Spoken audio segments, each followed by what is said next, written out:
Драги пријатели, почитувани сограѓани, дозволете ми најпрвин да се заблагодарам на поддршката која што ни ја давате изминативе денови. Истата таа не мотивира да истраеме во нашата борба против погрешните политики на владата предводена од Зоран Заев. Ова се историски моменти. Ова се моменти кога се одлучува иднината на македонскиот народ, македонската нација и македонската држава. Ова се моменти кога се потврдува тезата дека договори потпишани на брзина, договори потпишани на гропатски начин, не само што не се решение, туку напротив, самите по себе представуваат проблем за единината на Македонија во рамките на Европската Унија. Тоа, за жал, не успеа да го види Зоран Заев. И денеска, наместо решение, истото тоа представува проблем. Само политички аматер може да потпише договор во кој што критериум за напредокот на Македонија и незината интеграција во рамките на Европската Унија ќе бидат лингвистичките проблеми и проблемите со историјата. Само политички аматер може во една таква подредена состојба да ја донесе сопствената држава, сопствениот народ и сопствената нација.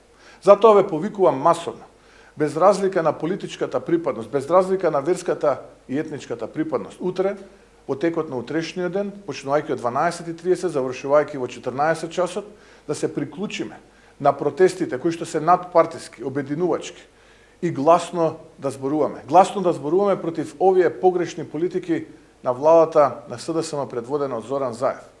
Ја користам оваа прилика истовремено да се извинам на моите сограѓани Скопјани за можеби сообраќајниот метеж кој што ќе се случува во текот на утрешниот ден. Ве молам, имајте разбирање за сето ова кое што денеска го правиме.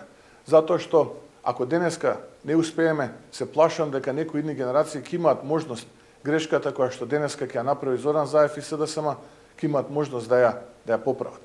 А до политичарите сакам една порака да упатам. Немојте да се дрзнете да го чепкате македонскиот идентитет, македонскиот јазик, посебност, македонската историја, традиција, обичај. Немојте да се дрзнете и да помислите да се откажете од македонското малцинство кај нашиот источен сосед. Затоа што таа хартија, која што вие ќе ја потпишете, е безвредна. Следната влада, која што ќе биде влада на единство, истиот тој парче хартија нема намера да го почитува. Затоа, почитувани сограѓани, утрешниот ден е денот кога треба да сме масовни и гласно да зборуваме. Ве повикувам уште еднашка, сосема на крај, да ни се придружите заедно да победиме во спасот на македонската иднина и иднината на македонскиот народ. Ви благодарам.